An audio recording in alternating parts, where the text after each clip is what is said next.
Bien le dije a mis hermanos que nosotros hoy vamos a estar viendo el libro de Jonás. Y el libro de Jonás es corto, tiene 4 capítulos. Lo podemos leer en menos de 3 minutos. Aquellos que están acostumbrados a leer 3 minutos pero al final deja una sensación de algo que fue inconcluso. No sé si ustedes han sentido la misma inquietud que yo cuando al finalizar el libro y yo digo, y esto es todo, no hay más. Pero verdaderamente este libro, mis hermanos, tiene algo que darnos de nuestras vidas. Nuestras vidas, bien sea en la vida familiar, en la vida particular, en la vida matrimonial, porque podemos aplicar este libro o esta enseñanza a cada una de nuestras áreas, bien sea en la soledad o en la prosperidad. Entonces yo quisiera esta mañana hacerle un bosquejo de cómo está estructurado este libro. Este libro está estructurado, el libro de Jonás, de la siguiente manera. En primer lugar, Jonás huye de la presencia de Dios. Eso lo vemos en capítulo 1, versículo 1 al 16. En segundo lugar, la oración en el vientre de un pez, de un gran pez, capítulo 1, versículo 17 al 2:10. En tercer lugar, la ciudad de Nínive se arrepiente por el mensaje de juicio de Dios, capítulo 3. Y el profeta, que esto es lo que yo quisiera enfatizar, se enoja por el arrepentimiento de la ciudad de Nínive, capítulo 4, del 1 al 10. Y mantengan eso en sus mentes, el enojo de Jonás. ¿Por qué Jonás se enoja? Siempre que leemos la Biblia, tenemos que hacernos preguntas. Y yo me la hago siempre para tener respuestas y tener la aplicación. Entonces, uno siempre hace preguntas. Entonces, viendo esto, vamos a estar viendo el motivo o la razón por qué al final del libro se enoja Jonás. Y ha pasado algunas veces con nosotros también. Nos enojamos con Dios, le damos la culpa a Dios. Tratamos de decirle, Dios, ¿por qué esto?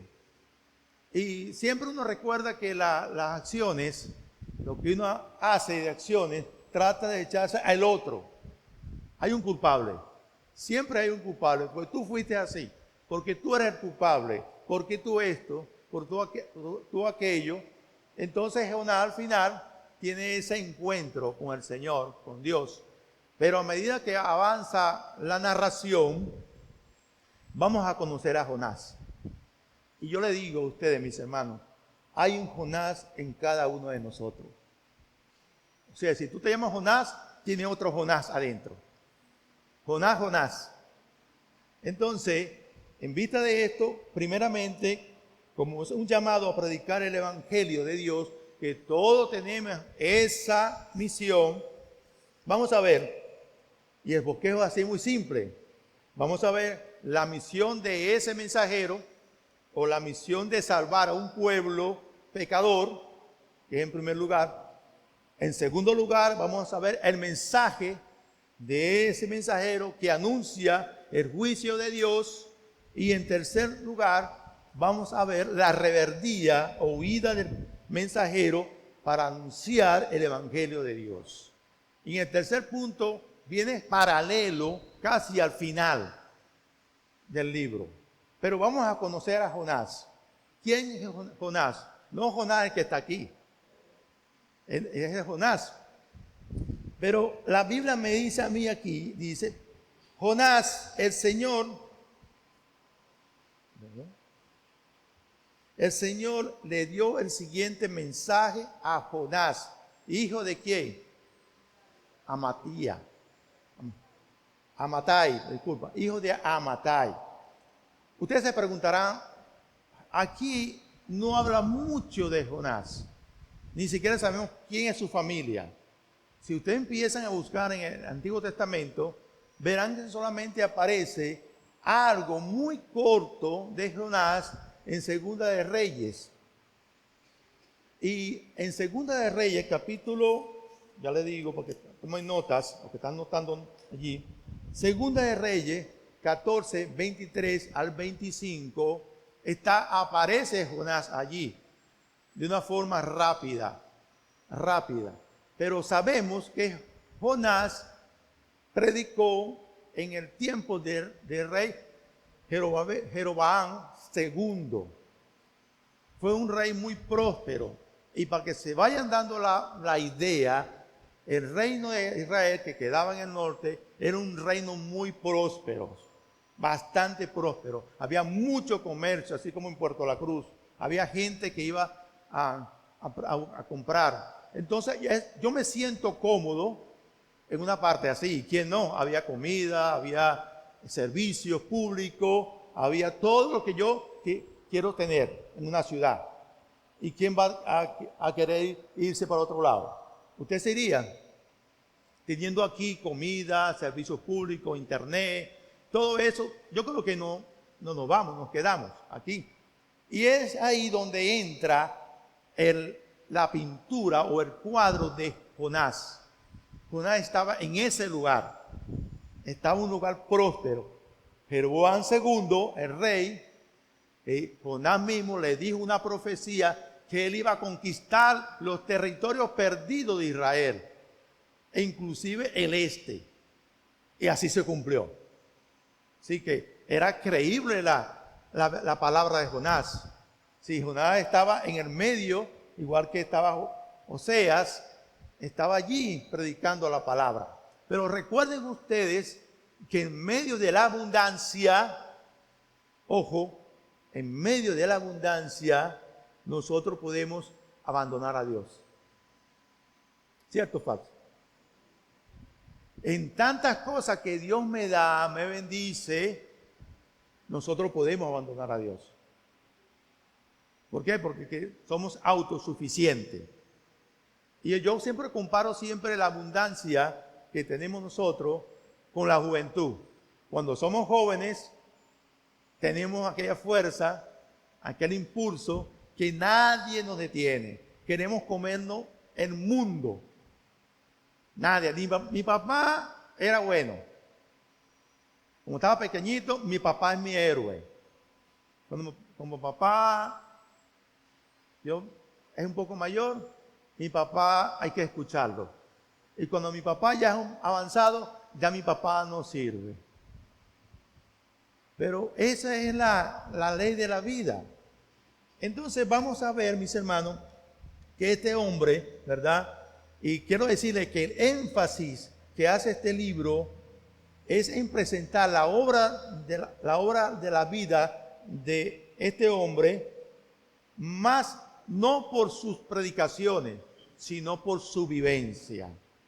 Entonces le digo, si ustedes le viene un mensaje mañana y le dice, tiene que irte a California, donde está ardiendo las llamas, ¿usted se iría? Yo creo que no se iría. Señor, pero aquí estoy cómodo, mira, ve. Mándame a predicar la lechería. Ahí sí, ahí hay un barco, yo puedo agarrar el barco para Margarita ahí. ¿Verdad? Pero resulta que el Señor no obra así. Dice la palabra que tus pensamientos no son mis pensamientos. Entonces, ahí es que nosotros debemos detenernos. Ahí. ¿Qué es lo que quiere Dios que nosotros hagamos en nuestras vidas cuando estamos caminando con el Señor? ¿Qué quiere Dios? Mi pregunta es, ¿qué quiere Dios que yo haga cuando me llama a predicar el Evangelio? ¿Qué quiere Dios conmigo? ¿Voy a tener adversidades? Sí, pero también voy a tener oportunidades de disfrutar las buenas dádivas del Señor que me ofrece. Entonces la pregunta es, ¿por qué el Señor llama a Jonás de una tierra donde el comercio de vino, aceite, aceitunas, caballo estaba en ese momento en auge? Entonces, quiero que me entiendan que sacar a una persona de su comunidad para enviar a una parte peligrosa no es fácil. ¿Me están entendiendo? Si estar yo aquí viviendo bien y que el Señor me llame para la India, o me llame para, en este caso, para Siria, donde ahorita hay un conflicto mayor, y me dice, tienes que llevar este mensaje, hay cierta resistencia que voy a tener. Claro, y uno entiende porque hay emociones, es ser humano. Entonces vamos a conocer en esta introducción al mensaje, la misión, nuevamente, el mensajero y la huida de ese mensajero. En primer lugar, la misión de salvar un pueblo pecador. Dice así, levántate, en la versión NTV, levántate y ve a la gran ciudad de Nínive. ¿Quién le dijo eso a Jonás? Dios. ¿Quién soy yo para cuestionar la voz del Señor? Acuérdese, estamos hablando de un profeta. Levántate. ¿Quién soy yo? No soy nada. Pero el Señor está diciendo ahí el llamado a predicar. Entonces el Señor toma a personas independientemente de su condición y los llama. ¿Cuándo te llamó a ti a predicar el Evangelio? Yo no lo sé. Si fue una situación de frustración, que estaba deprimido. Algo pasó que el Señor te llamó. Y ese es ahí que nosotros siempre tenemos que estar firmes cuando el Señor nos llama. Marcos 16:15 nos dice, vayan por todo el mundo y anuncian las buenas nuevas de salvación. Y nosotros hemos insistido 1 y 3 veces que esta iglesia es una iglesia misionera. Misionera, porque es la gran comisión que tenemos nosotros. Nuestra base en la iglesia es predicar el Evangelio, hacer discípulos y ser misioneros. Tú eres un misionero, yo soy un misionero a la palabra. Yo soy un misionero dentro del ámbito donde Dios me pone. Si Dios me pone a mí a ser misionero en una bodega, ahí yo soy misionero. Si Dios me pone a ser misionero a mí en una parte donde entiende Dios que yo sirvo, ahí el Señor me pone. Entonces, lo que debemos estar claro, que el Señor es el que llama, que Él llama a ser misionero. Y me hace acordar la historia de una persona misionera que fue a China, Gladys Always, y ella quería ser misionera en China, pero imagínense ustedes una persona que no califica según los estándares de aquel país para enviarla. 1,50 m. No sabe el idioma. No ha recibido todavía instrucciones evangelísticas. Y sin embargo ella tenía un deseo de ir a China. E hizo su solicitud y fue rechazada. Entonces, mis hermanos, así nosotros, como esa persona, esa misionera, que a lo largo ella fue una gran misionera en China, porque ella, a pesar de todo, trabajó por su cuenta, reunió el capital y se fue a China a reemplazar a otra misionera. Entonces, el llamado, el momento es, el llamado a predicar puede ser en cualquier circunstancia, en cualquier momento y a cualquier hora. ¿Cuántos de nosotros estamos dispuestos a predicar el Evangelio cuando el Señor nos llama? ¿Cuántos? Mis hermanos, métanse esto en la cabeza. El Señor nos llamó a predicar el Evangelio a los perdidos. Ojo, el Evangelio empieza a predicar por uno mismo. Yo no puedo ya predicar si yo primeramente no me predico. Y este libro de Jonás me está dando mucho a entender que donde comienza la predicación del Evangelio es donde, en mí, en mí. Por eso que este libro de Jonás, a pesar que hay una predicación, pero hay un personaje aquí que tiene una lucha espiritual, porque Dios lo llama a predicar a una ciudad donde el enemigo es sanguinario. Los asirios eran sanguinarios. Eran personas, y ahí se dice que ellos a sus víctimas, enemigos, atravesaban una estaca o empalagaban a la persona cada vez que ganaban una batalla. Imagínense ustedes que usted teniendo todo eso en contexto, el Señor lo llama a usted y le dice, levántate y ve a la gran ciudad de Nínive. ¿Qué usted haría? ¿Qué usted haría si el Señor le mandara a predicar el Evangelio a una parte donde usted sabe que hay asesinato diariamente? ¿O qué haríamos nosotros? Ahí me incluyo. ¿Qué haríamos? ¿Estaría usted dispuesto a ofrecer su vida para predicar ese evangelio de salvación de Dios?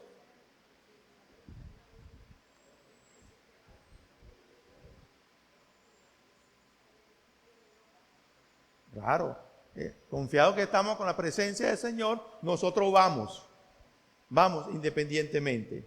Entonces dice, levántate y ve a la gran ciudad.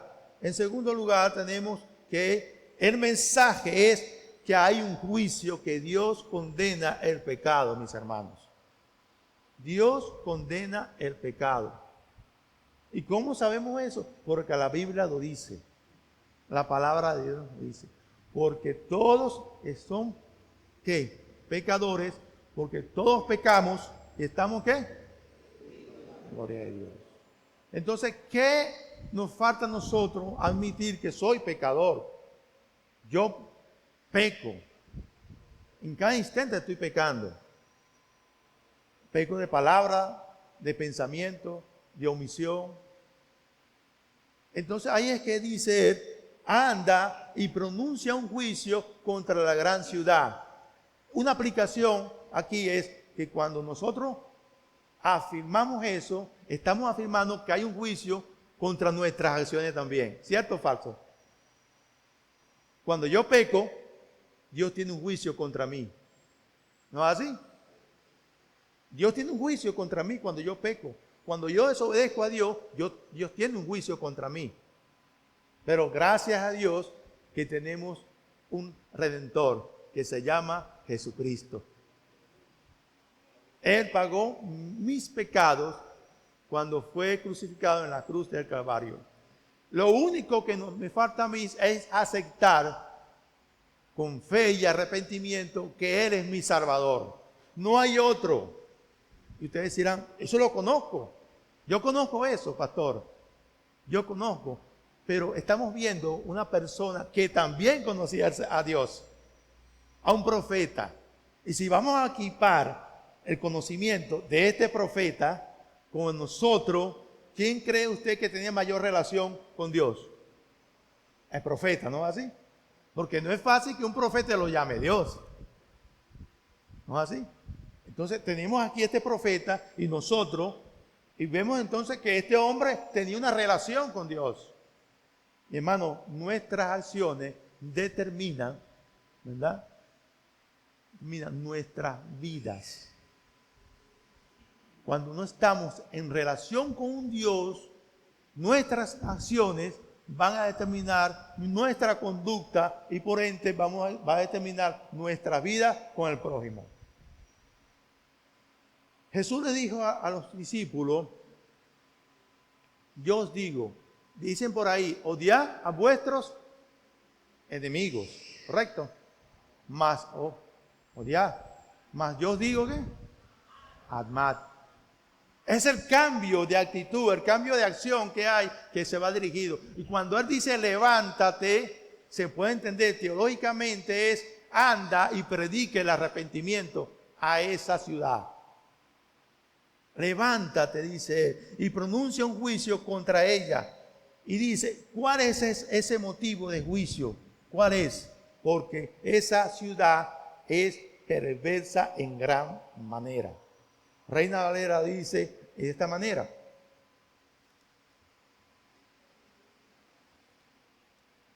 levántate a Nínive, aquella gran ciudad, y pregona contra ella, porque ha subido su maldad delante de mí. La palabra que ha subido la maldad delante de mí es que Dios es el único juez en la tierra. El único juez. Subrayen esa palabra ahí. Ha subido delante de mí, ¿verdad?, la maldad. En pocas palabras, Dios es el único juez que va a juzgar nuestras acciones. Nuestras acciones.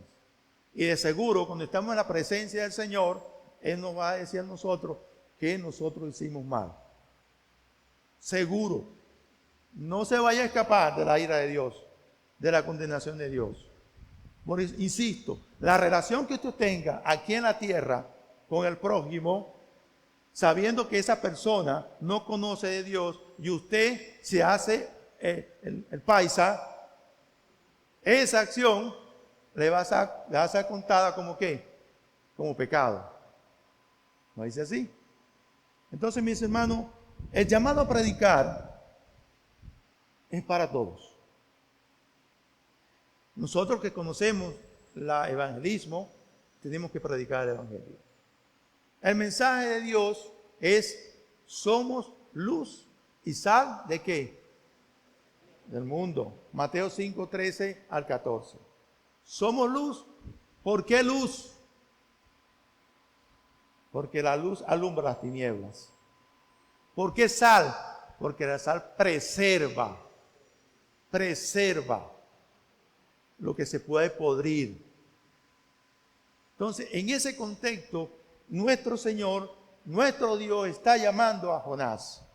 Entonces, primeramente, la misión de cada uno de nosotros es ¿qué? Predicar el evangelio. ¿Para qué? Para que lo escuchen aquellas personas que están perdidas en el mundo. Todos. Mi pregunta es, ahora, ¿tú estás predicando el evangelio? Sí. ¿Te has tomado el tiempo necesario para tú hablar de la palabra de Dios a otro que está a tu lado? O otra vez vuelvo. ¿Te has tomado tú el tiempo para predicarte el evangelio a ti mismo? Ustedes sacarán cuentas. Si yo estoy predicando el evangelio para mí mismo, quiere decir que tengo una relación con Dios estrecha. En segundo lugar, el mensaje que anuncia el juicio. Un mensaje que anuncia el juicio porque dice: levántate y va a predicar. ¿A dónde? A Nínive. Ahora, lo que a mí me extraña de esto es que cuando Jonás, sabiendo que el Señor le llama, él lo que hace, ¿qué es? Huye. Pero él huye. Si aquí está Jope, la ciudad de Jope, ¿dónde va él? A Tarsis. Y si ustedes tienen que argumentar, aquí está Jope al oeste y Tarsis está al este. O sea, de polo a polo. De polo a polo. Entonces quiere decir que él quería huir de qué? De la presencia de Dios. Y hay veces que nosotros queremos huir de la presencia de Dios porque no queremos confrontarnos nuestros pecados. Agarramos un barco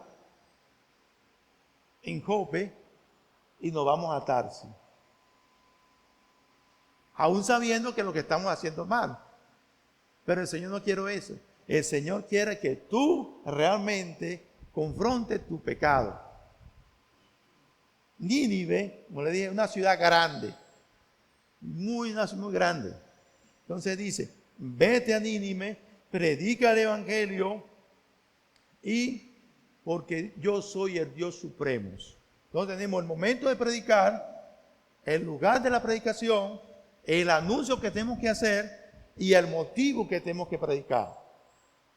¿Cuál es el motivo que tú tienes que predicar el Evangelio? ¿Hay alguien a tu lado que necesita escuchar nuevamente? ¿Hay alguien a tu lado que necesita escuchar? E inclusive me atrevo a decir aquellos que se dicen cristianos, evangélicos. De verdad, uno de las acciones de los hermanos, uno se queda asombrado. Se queda asombrado, mis hermanos. Yo digo, ya va. Hay falta una relación con Dios. Cuando tú te enteras de cosas que debe ir a Nínive, porque yo quiero que ustedes vean a Nínive como la confrontación directa con Dios. Nos vamos a qué? A Tarsis. Nos vamos a Tarsis. Mi hermano, y se lo digo, siempre tratamos de agarrar el camino más fácil para resolver los problemas. Siempre. Porque no estamos dependiendo de Dios, sino de nuestras fuerzas. Así sucedió. ¿Con quién? Con Jonás. Siempre estamos tratando de ocupar el lugar de Dios. Siempre. Y quizás usted dice, bueno, yo no soy así, yo obedezco a la Biblia. Pero en esta mañana, que quede entre nosotros, examínese en las redes. Examínese en las redes. Esto va a quedar entre nosotros, de aquí no va a salir. De aquí no va a salir. Examínese en las redes. Lo que usted pone en las redes realmente agrada a Dios. Lo que usted escribe agrada a Dios. Entonces yo voy ahí a dónde? A Tarsis. A Tarsis.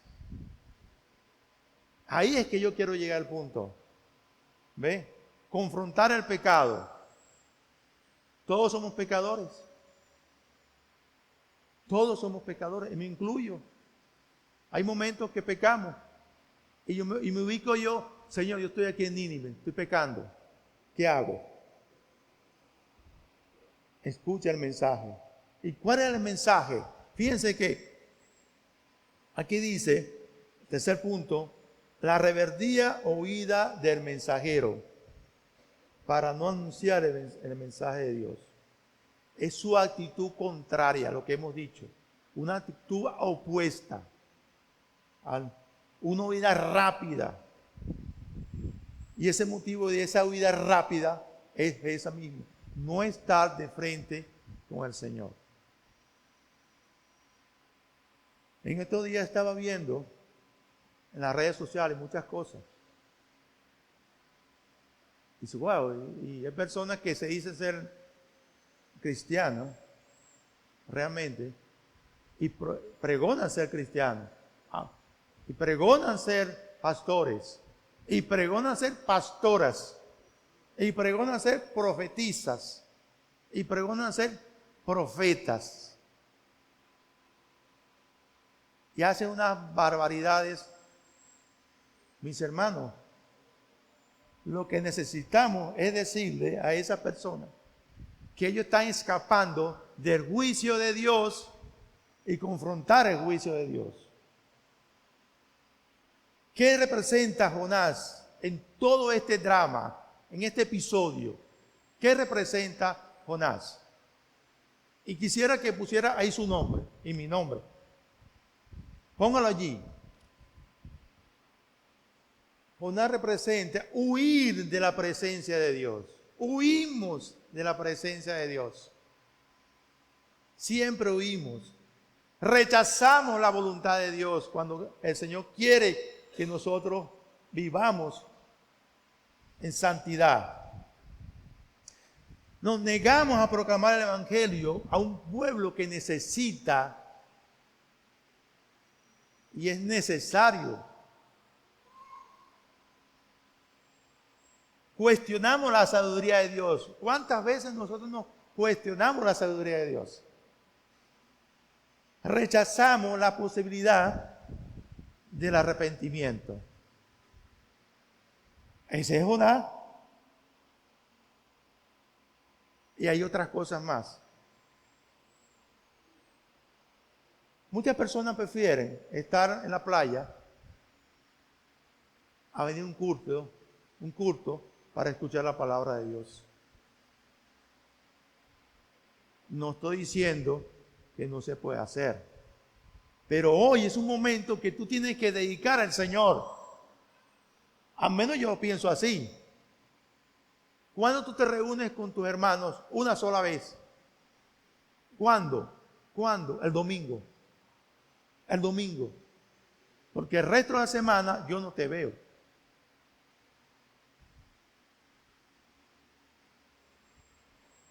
Muchas de las acciones arrogantes de Jonás se asemejan a las nuestras. Huimos de la presencia de Dios, rechazamos su voluntad, ponemos en duda su soberanía y rechazamos todo lo que Él nos da.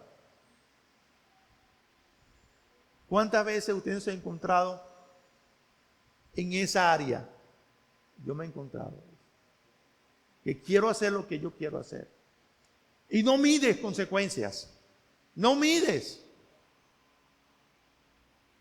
La palabra de Dios es una espada cortante de dos filos que penetra hasta el alma y los tuétanos.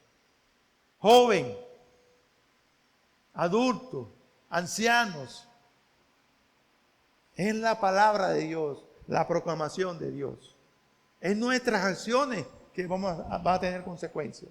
No vaya por ahí y tú vas por ahí y tienes consecuencias. Tienes consecuencias.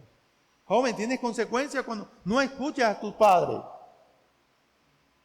Tienes consecuencias cuando no escuches una palabra sabia que debe apartarte del camino mal y debe marchar por aquí. Papá no tiene razón, yo me voy.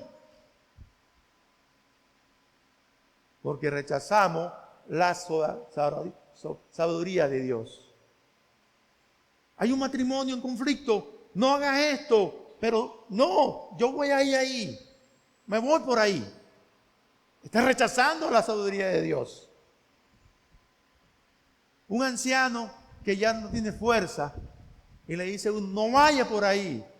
No, yo quiero ir por ahí porque yo tengo experiencia. Porque tengo experiencia.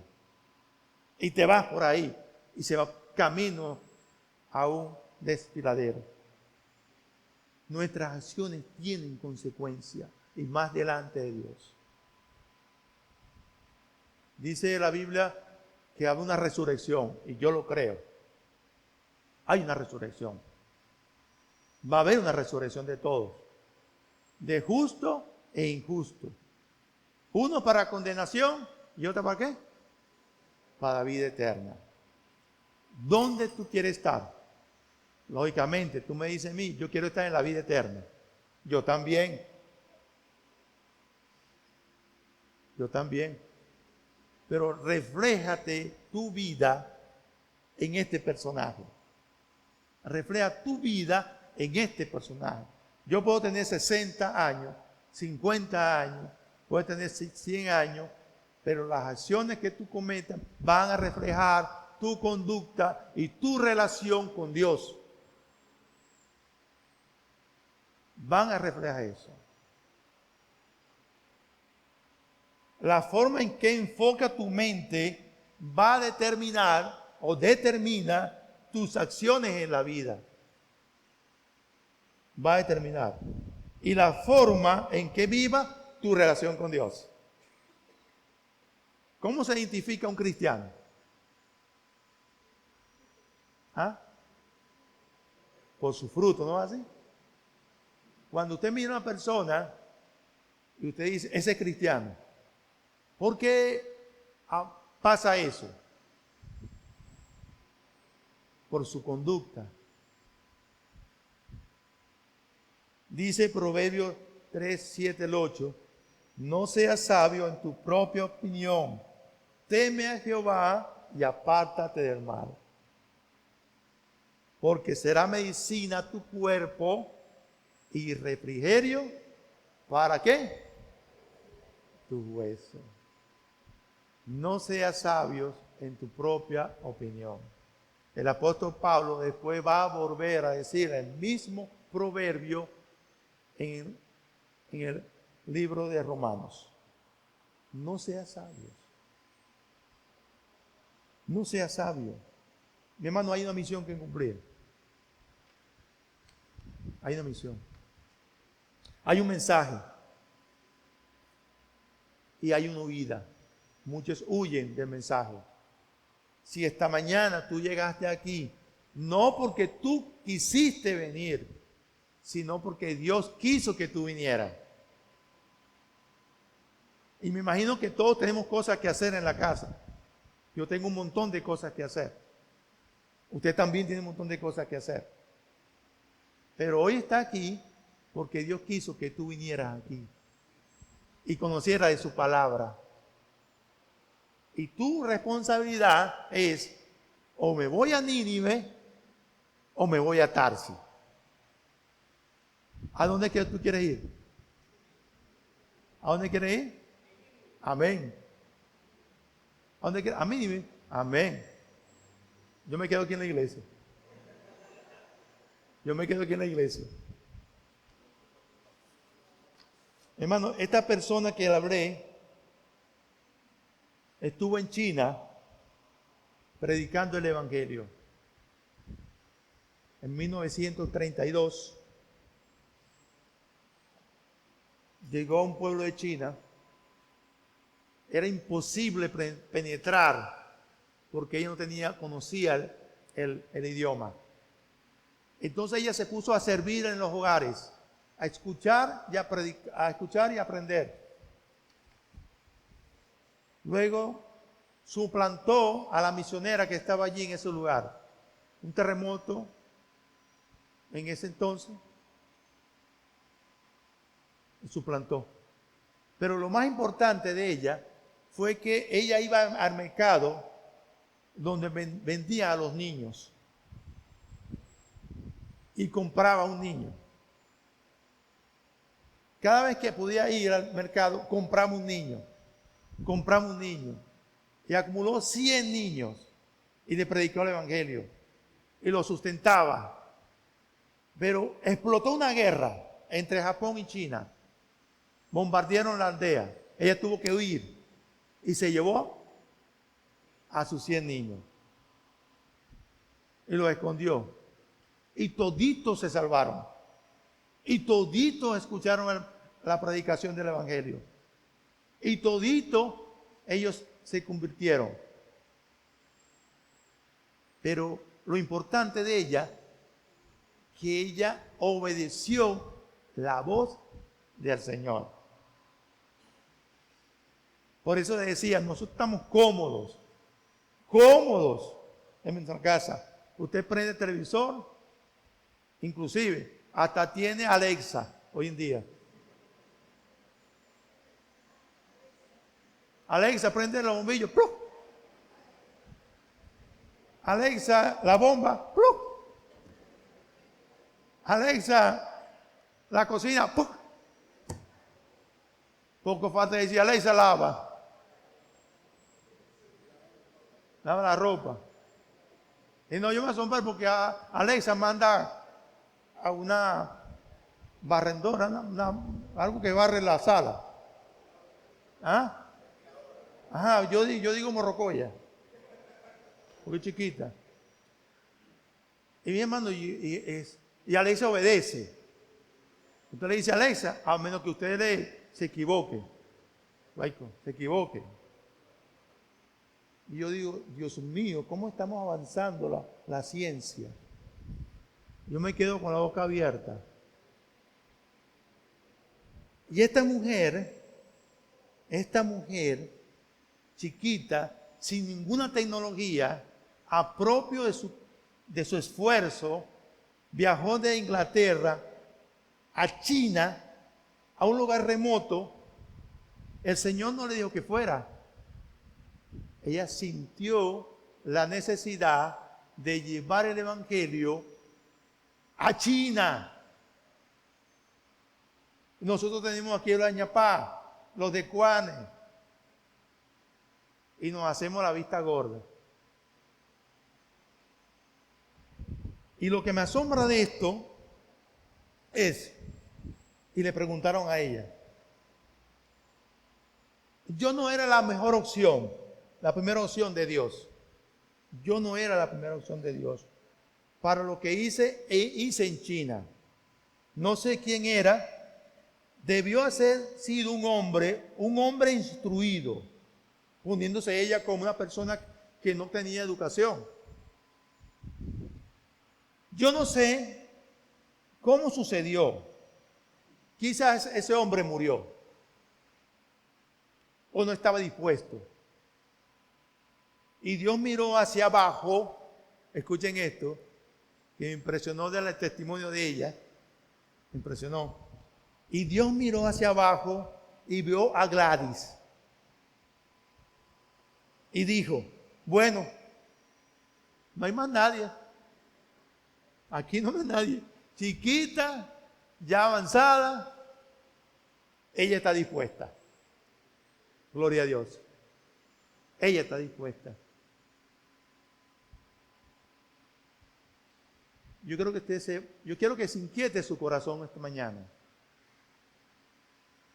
Que se inquiete. Yo quiero inquietarlo esta mañana, mis hermanos. Yo quiero que ustedes se inquieten realmente su corazón. ¿Están ustedes dispuestos a predicar el evangelio? Y no me digan sí, porque yo conozco el sí. Como diría una persona, quiero acción. Acción. Pero para ir a predicar el evangelio, primero tenemos que escuchar, ¿verdad?, ese evangelio que nos ofrece la Escritura en el Nuevo Testamento. Leer la Biblia y formarnos en la Biblia. Debemos, mis hermanos, ahí entro yo. En conclusión,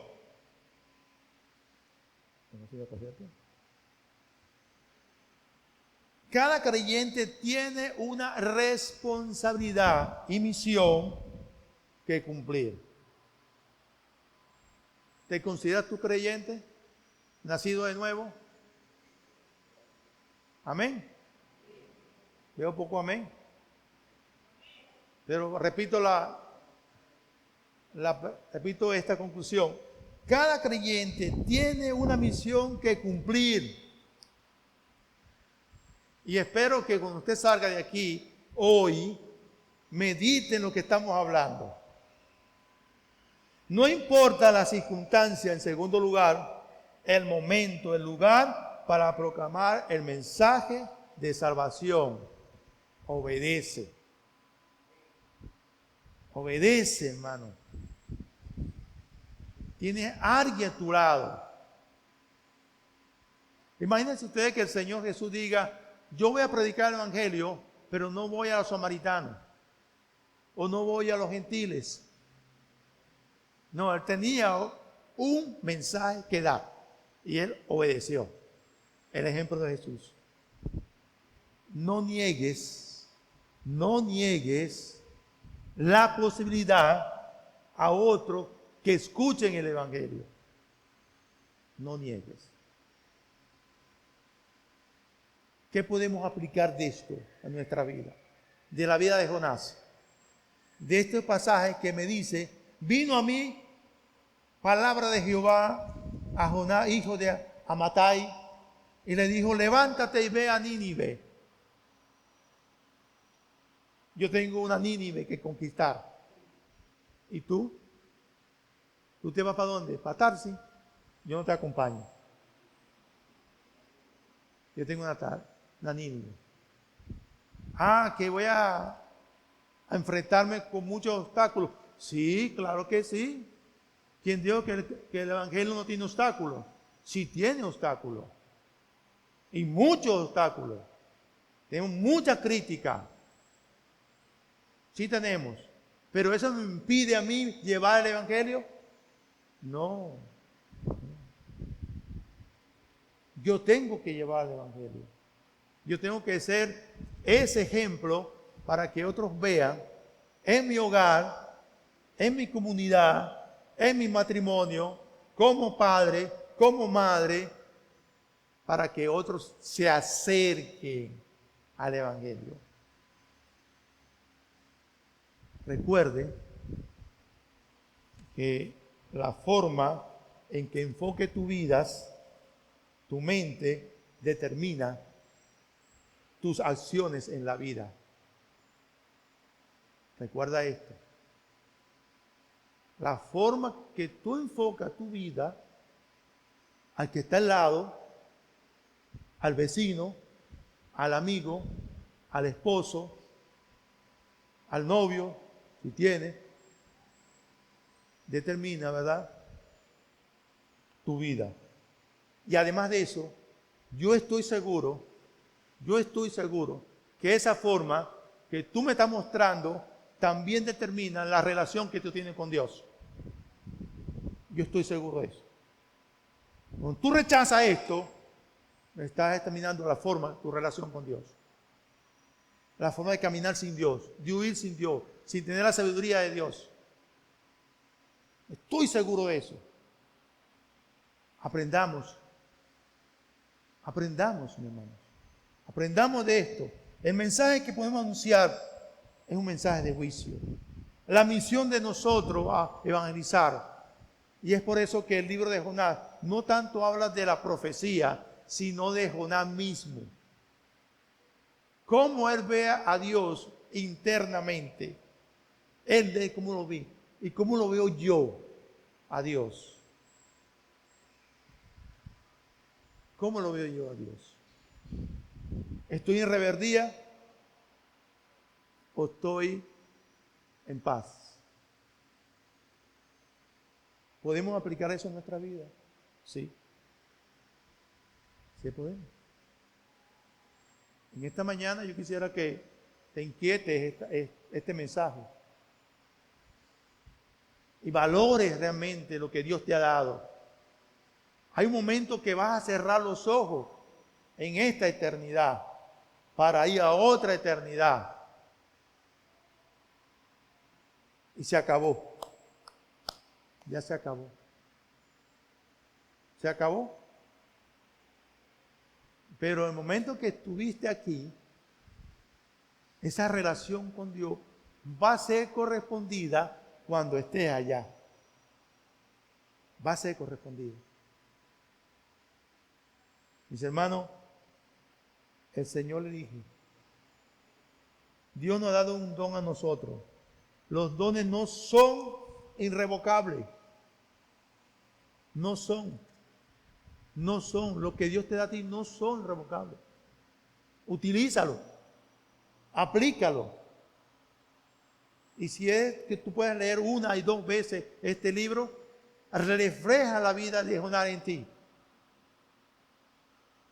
Amén. Vamos a ponernos de pies.